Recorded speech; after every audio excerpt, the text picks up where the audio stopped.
मुख्यमंत्री भूपेश बघेल पुलिस प्रशिक्षण केंद्र माना के फायरिंग रेंज के करीन आज उद्घाटन। मुख्यमंत्री भूपेश बघेल राजधानी रायपुर के माना स्थित पुलिस प्रशिक्षण विद्यालय में कंपोजिट फायरिंग रेंज लक्ष्य के उद्घाटन करीन। ए बेरे में पुलिस बर 155 बोलेरो गाड़ी ला भी पुलिस विभाग ला सौंपिन।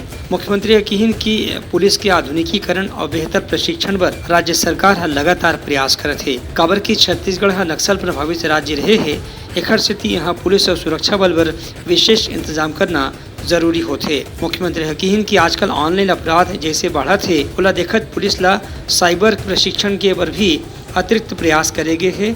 एखर सेती हर जिला में एक साइबर थाना खोले जात है। मुख्यमंत्री कहिन कि ये बेरा में पुलिस के अधिकारी और पुलिस के जवान मन के सुरक्षा, उनकर प्रशिक्षण और उनकर तरक्की पर भी सरकार पूरा ध्यान देवत है। कार्यक्रम ला गृह मंत्री ताम्रध्वज साहू संबोधित करीन। उनकर कहना रही कि पुलिस विभाग के कामकाज बहुत गंभीर और चुनौतीपूर्ण होथे, एमा आराम नहीं रहे और केवल काम करना होथे। एकर स्थिति सरकार पुलिस के सुरक्षा और उनका तरक्की बर लगातार कोनो न कोनो किस्म से प्रयास करत है। कार्यक्रम में राज्य सरकार के दूसर मंत्री, संसदीय सचिव और विधायक मन घलो मौजूद रहिन।